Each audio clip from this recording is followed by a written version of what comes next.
The night I ended their game, it started with a ding. One little sound that split my world in half. It was at a cozy wine bar in Barcelona, where the lights are low and the laughter seems warm. My boyfriend Marco was telling a story that made everyone lean in. My sister Clara sat opposite me, tilting her head like she was listening, but her hand slid under the table with a deliberate, practiced secrecy. Another ding. My stomach tightened. I knew the rhythm of Marco's notifications. This one wasn't his. It was hers. I watched her glance down, smile, bite her lip, then look up and, God help me, hold my gaze, as if daring me to flinch. Y Melena. 26. A graphic designer who knows how to make beautiful things look effortless, but who never learned how to stop making excuses for people I loved. Marco and I had been together for 2 years.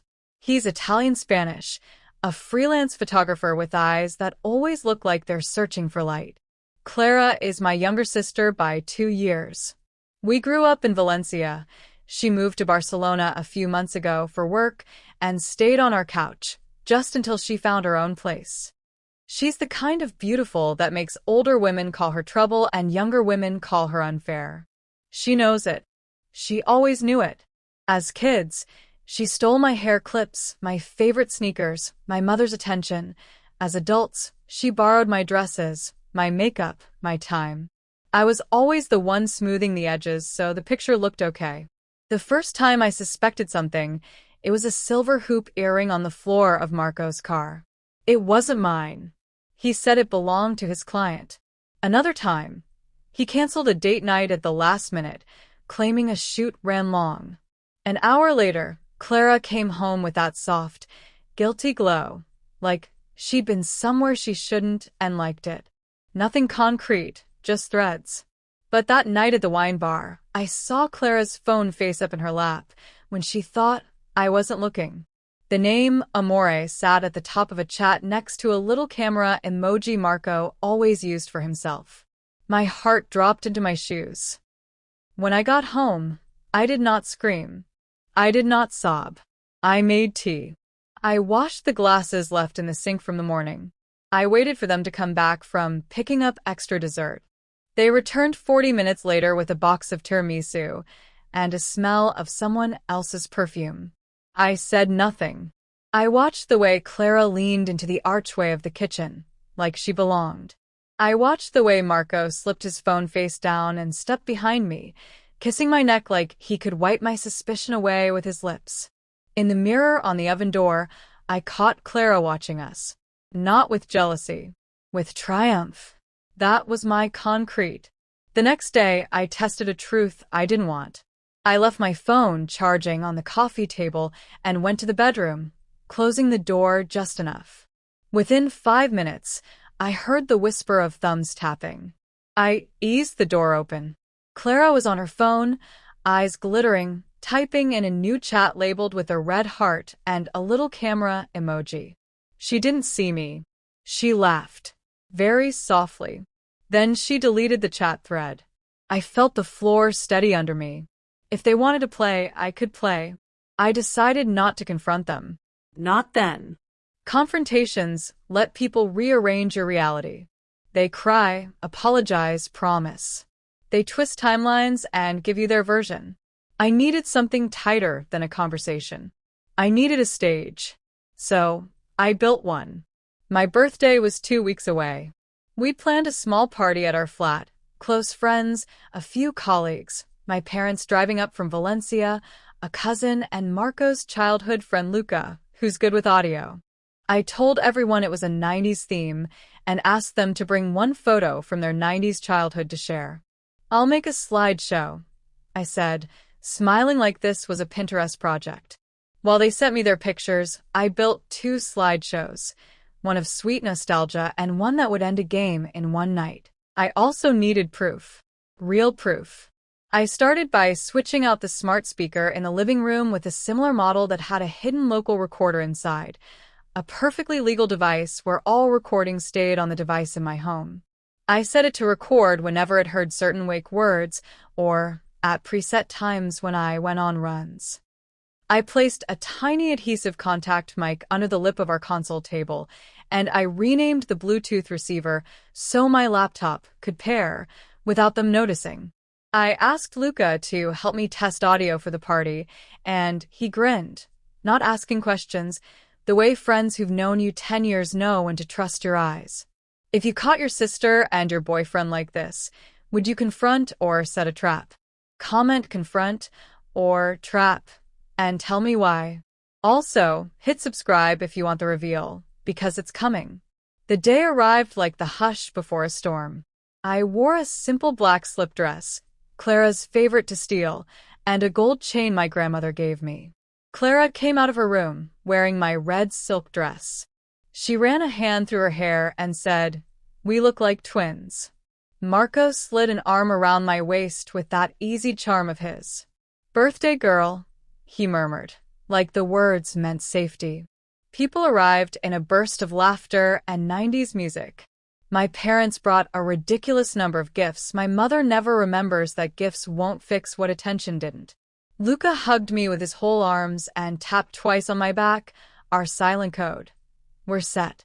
The living room filled with faces from every chapter of our lives.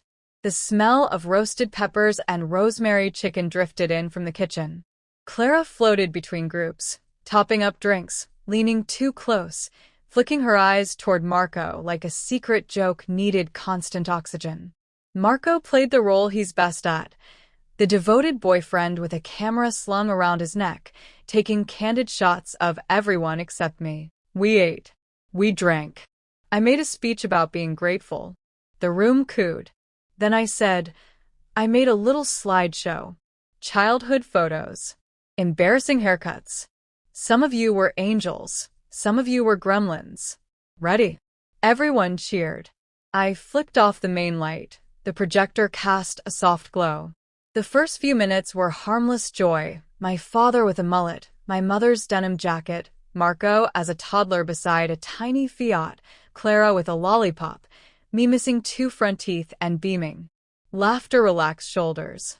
People leaned back, comfortable, trusting me with their attention.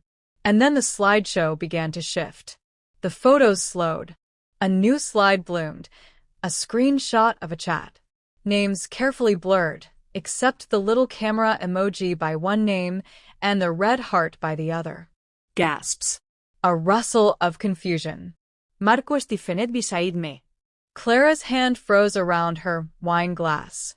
The next slide, a message, cropped to a single line. 5 minutes. She just left for a run.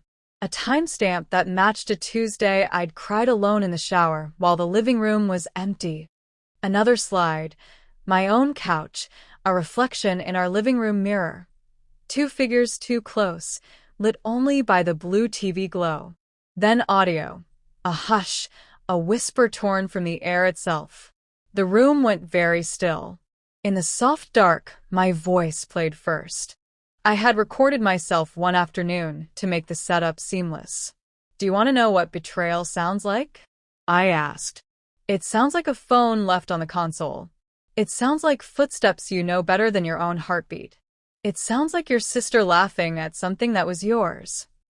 A second later, the recording switched to the captured audio, tinny, imperfect, but unmistakable. Clara's voice, hushed. She's so gullible. Akish. Marco's voice. She trusts you. Clara, that's what makes it fun. Marco, just a little longer. Another kiss. Someone in the room said Jesus Christ under their breath. The next slides were careful, not pornographic. The edges of a sweater on my couch. The distinct chipped corner of our coffee table.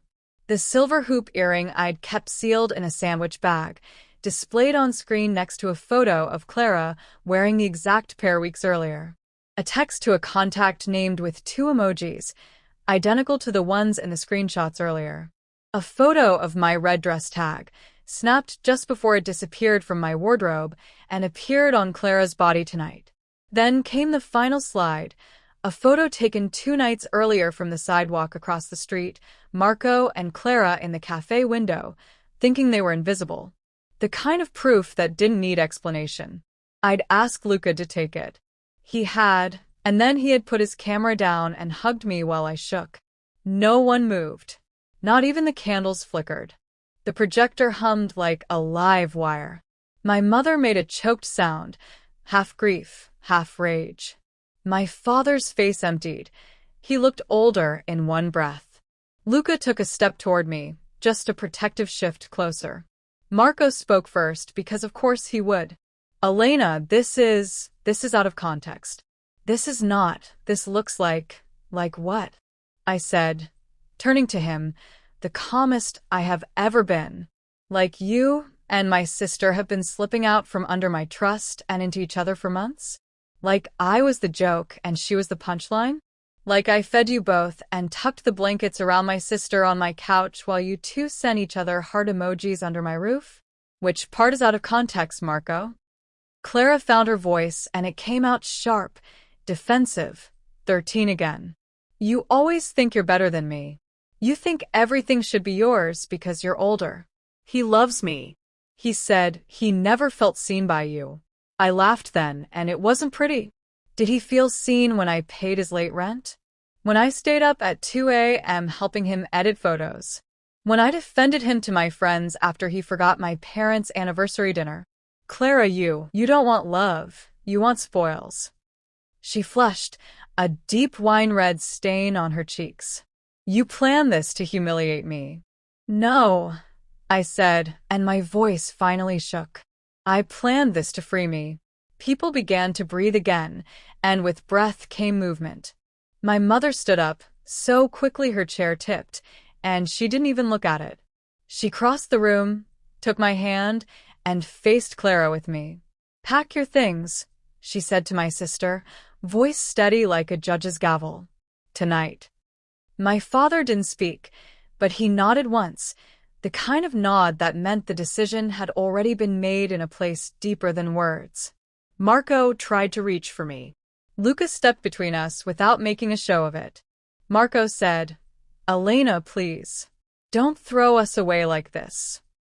Throw us away? I repeated, tasting the phrase.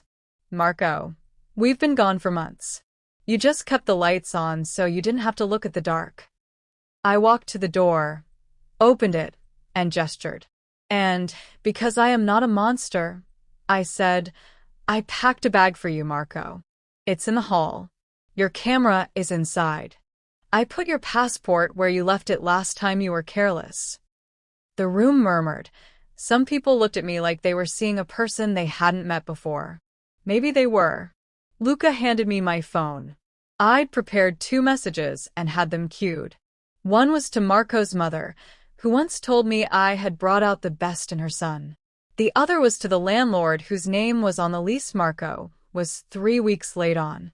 Both messages sent with one press. I was done carrying other people's consequences. Here's what I learned. Betrayal doesn't start with a kiss. It starts with a decision to treat someone's trust like a toy. It starts with small justifications that become a second language. If someone you love makes you feel crazy for noticing the shift in their eyes, you're not crazy, you're correct.